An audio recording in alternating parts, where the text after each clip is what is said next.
नमस्कार दोस्तों। प्रस्तुत है अमरकांत जी की लिखी कहानी दोपहर का भोजन। सिद्धेश्वरी ने खाना बनाने के बाद चूल्हे को बुझा दिया और दोनों घुटनों के बीच सिर रखकर शायद पैर की उंगलियां या जमीन पर चलती चीटी चीटियों को देखने लगी।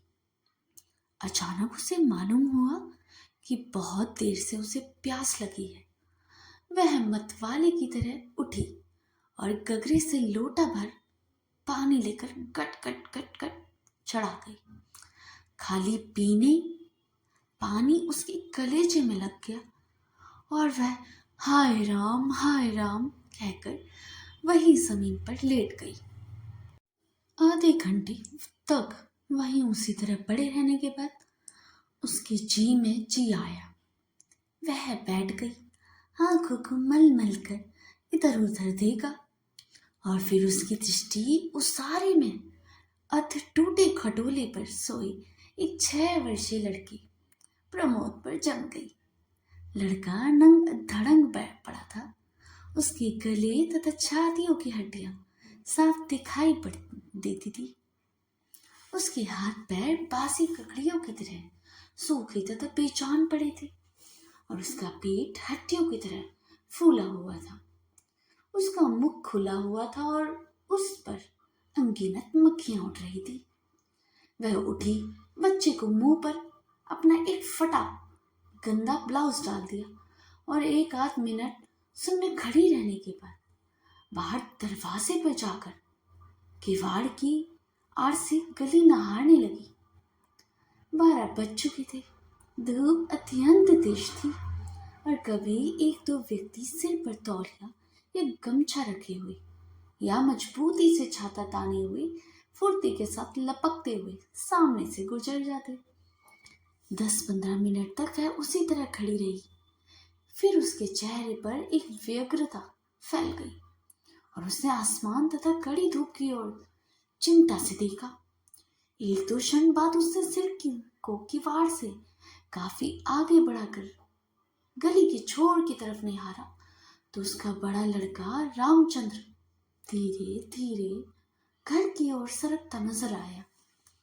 उससे फुर्ती से एक लोटा पानी उसारे की चौकी के पास नीचे रख दिया और चौकी में जाकर खाने के स्थान को जल्दी जल्दी पानी से लिपटने पोतने लगी। वहां पीड़ा रखकर उसने सिर को दरवाजे की ओर घुमाया ही था कि रामचंद्र ने अंदर कदम रखा। रामचंद्र आकर घर से चौकी पर बैठ गया और फिर वही बेचान सा लेट गया। उसका मुंह लाल और चढ़ा हुआ था। उसके बाल अस्त व्यस्त थे और उसके फटे पुराने जूतों पर गर्द जमी हुई थी। सिद्धेश्वरी की पहली हिम्मत नहीं हुई कि उसके पास आई और वहीं से वह भयभीत हिरणी की भांति सिर उचकाकर घुमाकर बेटे को व्यग्रता से निहारती रही। किंतु लगभग 10 मिनट बीतने के पश्चात भी जब रामचंद्र नहीं उठा तो वह घबरा गई। पास जाकर पुकारा, बड़कू बड़कू, लेकिन उसके कुछ उत्तर न देने पर वह डर गई और लड़के की नाक के पास हाथ रख दिया। सांस ठीक से चल रही थी और सिर पर हाथ रखकर देखा तो बुखार भी नहीं था। हाथ के स्पर्श से रामचंद्र ने आंखें खोली। पहले उसने मां की ओर सुस्त नजरों से देखा, फिर झट से उठा बैठ गया। जूते निकालने और नीचे रखने, लोटे के जल से हाथ पैर धोने के बाद वह यंत्र की तरह चौकी पर आकर बैठ गया। सिद्धेश्वरी ने डरते डरते पूछा, खाना तैयार है, यही लगाऊं क्या? रामचंद्र ने उठते हुए प्रश्न किया। बाबूजी खा चुके, सिद्धेश्वरी ने चौकी की ओर भागते हुए उत्तर दिया। आते ही होंगे। रामचंद्र पीढ़े पर बैठ गया। उसकी उम्र लगभग 21 वर्ष की थी। लंबा, दुबला पतला, गोरा रंग, बड़ी बड़ी आंखें तथा होठों पर झुर्रियां। वह एक स्थानीय दैनिक समाचार पत्र के दफ्तर में अपनी तबीयत से प्रूफ रीडरी का काम सीखता था। पिछले साल ही उसने इंटर पास किया था। सिद्धेश्वरी ने खाने की थाली सामने लाकर रख दी और पास ही बैठकर पंखा करने लगी। रामचंद्र ने खाने की ओर दार्शनिक की भांति देखा। कुल 2 रोटियां, भर कटोरा पनियाई दाल और चने की तली तरकारी। रामचंद्र ने रोटी के प्रथम टुकड़े को निगलते हुए पूछा, मोहन कहाँ है? बड़ी कड़ी धूप हो रही है। मोहन सिद्धेश्वरी का मझला लड़का था। उसकी उम्र 18 वर्ष थी और वह इस साल हाई स्कूल तथा प्राइवेट इम्तिहान देने की तैयारी कर रहा था। वह नामालूम कब से घर से गायब था और सिद्धेश्वरी को स्वयं पता भी नहीं था कि वह कहाँ गया है। किंतु सच बोलने की उसकी तबीयत नहीं हुई और झूठ मूठ उसने कहा, किसी लड़की के यहाँ पढ़ने गया है, आता ही होगा। दिमाग उसका बड़ा तेज है और उसकी तबीयत 24 घंटे पढ़ने में ही लगी रहती है। हमेशा उसी की बात करता रहता है। रामचंद्र ने कुछ नहीं कहा। एक टुकड़ा मुंह में रखकर भरा गिलास पानी पी गया, फिर खाने में लग गया। वह काफी छोटे छोटे टुकड़े तोड़कर उन्हें धीरे धीरे चबा रहा था। सिद्धेश्वरी भय तथा आतंक से अपने बेटे को एकटक निहार रही थी। कुछ क्षण बीतने के बाद डरते डरते उसने पूछा, वह वहां कुछ हुआ है क्या? रामचंद्र ने अपनी बड़ी बड़ी भावहीन आंखों से अपनी मां को देखा, फिर नीचा सिर करके कुछ रुखाई से बोला, समय आने पर सब ठीक हो जाएगा। सिद्धेश्वरी चुप रही। धूप और तेज होती जा रही थी। छोटे आंगन के ऊपर आसमान में बादल में 1-2 टुकड़े पाल की नावों की तरह तैर रहे थे। बाहर की गली से गुजरते हुए एक खड़िया इक्के की आवाज आ रही थी और खटोले पर सोए बालक की सांस का खर्र खर्र शब्द सुनाई दे रहा था। रामचंद्र ने अचानक चुप्पी को भंग करते हुए पूछा, प्रमोद खा चुका? सिद्धेश्वरी ने प्रमोद की ओर देखते हुए उदास स्वर में उत्तर दिया, हाँ खा चुका। रोया तो नहीं था। सिद्धेश्वरी फिर झूठ बोल गई, आज तो सचमुच नहीं रोया। वह बड़ा ही होशियार हो गया है, कहता है बड़का भैया के यहाँ जाऊंगा, ऐसा लड़का। पर वह आगे कुछ न बोल सकी, जैसे उसकी गले में कुछ अटक गया। कल प्रमोद ने रेवड़ी खाने के लिए जिद पकड़ ली और उसके लिए 1.5 घंटे तक रोने के बाद वो सोया था। रामचंद्र ने कुछ आश्चर्य के साथ अपनी माँ की ओर देखा और फिर सर नीचा करके कुछ तेजी से खाने लगा। थाली में जब रोटी का केवल एक ही टुकड़ा शेष रह गया तो सिद्धेश्वरी ने उठने का उपक्रम करते हुए प्रश्न किया, एक रोटी और लाती हूँ। रामचंद्र ने हाथ से मना करते हुए हड़बड़ाकर बोल पड़ा, नहीं नहीं, जरा भी नहीं। मेरा पेट पहले ही भर चुका है। मैं तो यह भी छोड़ने ही वाला था, बस अब नहीं। सिद्धेश्वरी ने जिद की, अच्छा आधी ही सही। रामचंद्र बिगड़ उठा, अधिक खिलाकर बीमार कर डालने की तबीयत है क्या? तुम लोग जरा भी नहीं सोचते हो, बस अपनी जिद। भूख रहती है तो क्या ले नहीं आता। सिद्धेश्वरी जहां तक की तहां बैठ ही रह गई। रामचंद्र ने थाली में बचे हुए टुकड़े से हाथ खींच लिया और लोटे की ओर देखते हुए कहा, माँ पानी लेकर आओ। सिद्धेश्वरी लोटा लेकर पानी लेने चली गई। रामचंद्र ने कटोरे को उंगलियों से बचाया, फिर हाथ को थाली में रख दिया।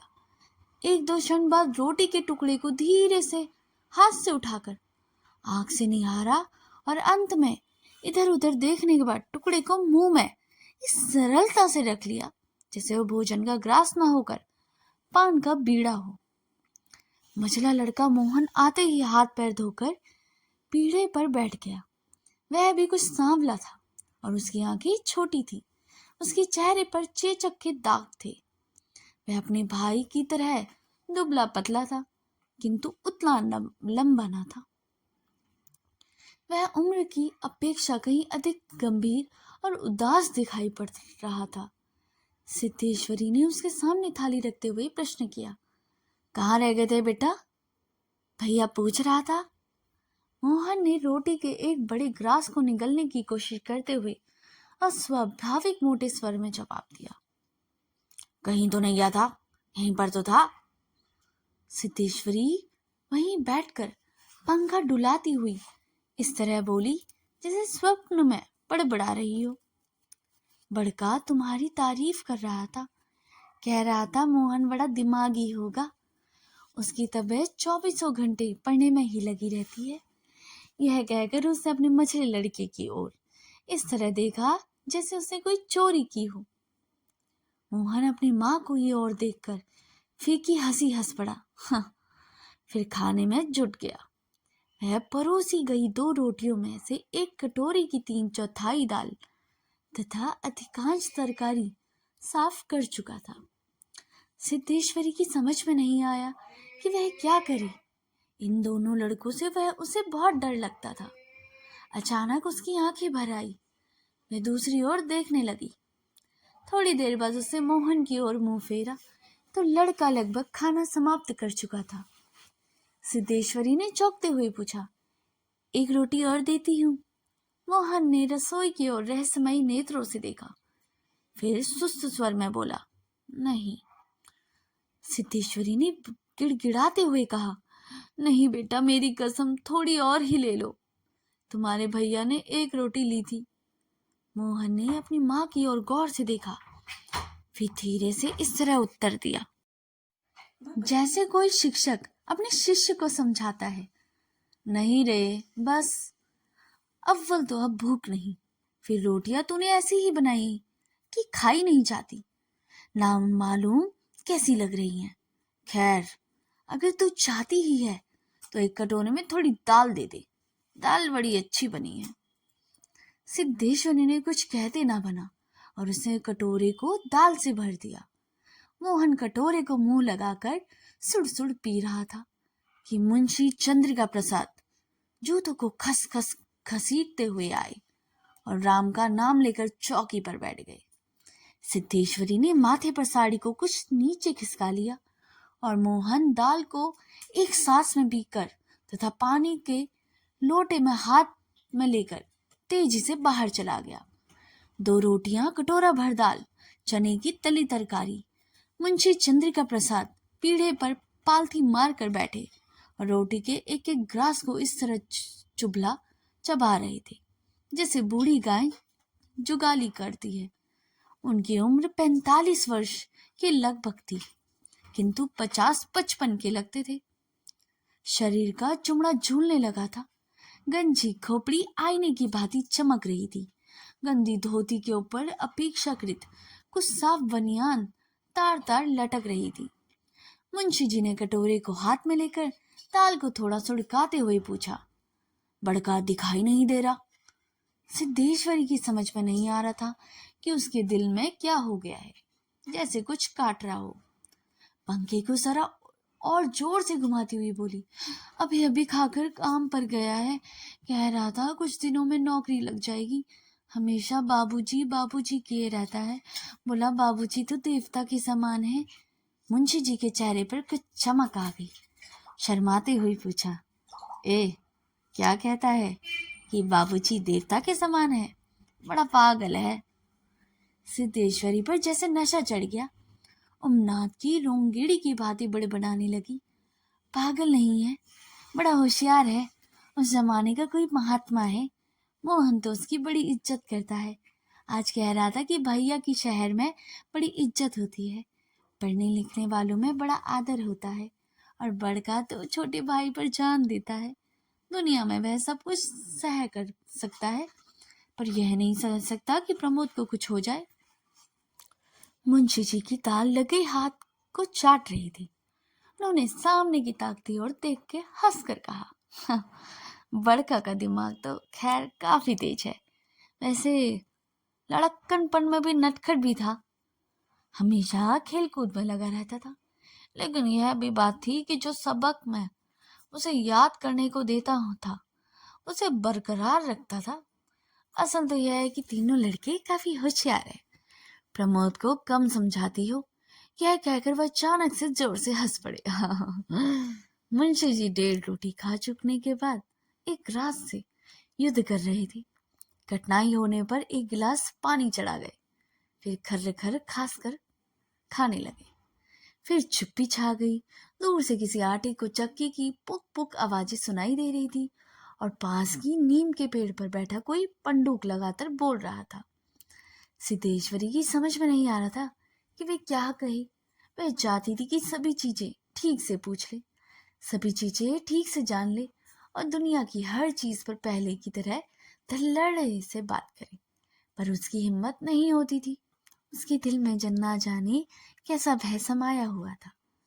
अब मुंशी जी इस तरह चुपचाप दुपक के खा रहे थे जैसे पिछले दिनों 2 दिन से मौन व्रत धारण कर रखा हो और उसके कहीं जाकर आज शाम को तोड़ने वाले हो।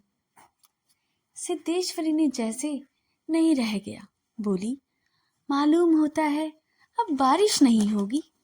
मुंशी जी ने एक क्षण के लिए इधर उधर देखा, फिर निर्विकार स्वर में रहा दी, मक्खियां बहुत हो रही हैं। सिद्धेश्वरी ने उत्सुकतापूर्ण प्रकट की, फूफा जी बीमार है, कोई समाचार तो नहीं आया? मुंशी जी ने चने के दानों की ओर इस दिलचस्पी से दृष्टिपात किया जैसे उनके बातचीत करने वाले हों। फिर सूचना दी, गंगा शरण बाबू की लड़की की शादी तय हो गई है, लड़का MA पास है। सिद्धेश्वरी ने अट्ठाश चुप हो गई। मुंशी जी भी कुछ आगे नहीं बोले। उनका खाना समाप्त हो गया था और वे थाली में बचे कुचे दोनों को बंदर की तरह बीन रहे थे। सिद्धेश्वरी ने पूछा, बड़का की किस्मत, एक रोटी देती हूँ, अभी बहुत सी है। मुंशी जी ने पत्नी की ओर अपराधी के समान तथा रसोई की ओर कनखी से देखा। तत्पश्चात किसी घुटे उस्ताद की भांति बोले, रोटी रहने दो, पेट काफी भर चुका है, अन्न और नमकीन चीजों से तबीयत उब भी गई है, तुमने व्यर्थ ही कसम धरा दी। खैर, कसम रखने के लिए ले रहा हूं, गुड़ होगा क्या? सिद्धेश्वरी ने बताया कि हांडिया में थोड़ा सा गुड़ है। मुंशी जी ने उत्साह के साथ कहा, तो थोड़े गुड़ का डंडा ठंडा रस बनाओ, पीऊंगा। तुम्हारी कसम भी रह जाएगी, जायका भी बदल जाएगा, साथ ही साथ हाजमा भी दुरुस्त होगा।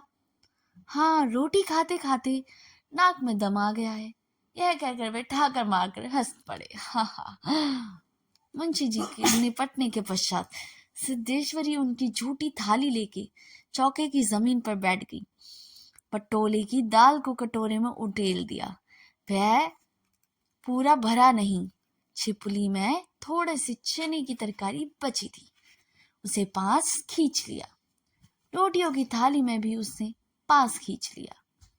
उसमें केवल एक रोटी बची थी।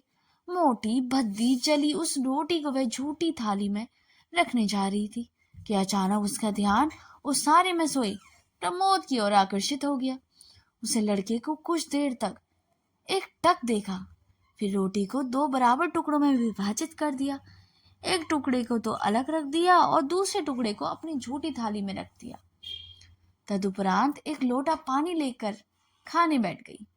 उसका पहला ग्लास मुंह में रखा और तब न मालूम कहाँ कि उसकी ओर टप टप आंसू चूने लगे। सारा घर मक्खियों से भन भन कर रहा था। आंगन की अलगानी पर एक गंदी साड़ी टंगी थी जिसमें पैबंद लगे हुए थे। दोनों बड़े लड़कों का कहीं पता ही नहीं था। बाहर की कोठरी में मुंशी जी औंधे मुंह होकर निश्चिंता के साथ सो रहे थे, जैसे 1.5 महीने पूर्व मकान किराया नियंत्रण विभाग की कल्कि से उसकी टहनी न छुई हो और शाम को उनको काम की तलाश में कहीं जाना ना हो। तो दोस्तों, यह कहानी यहीं पर समाप्त होती है। यह कहानी अमरकांत द्वारा लिखी कहानी दोपहर का भोजन।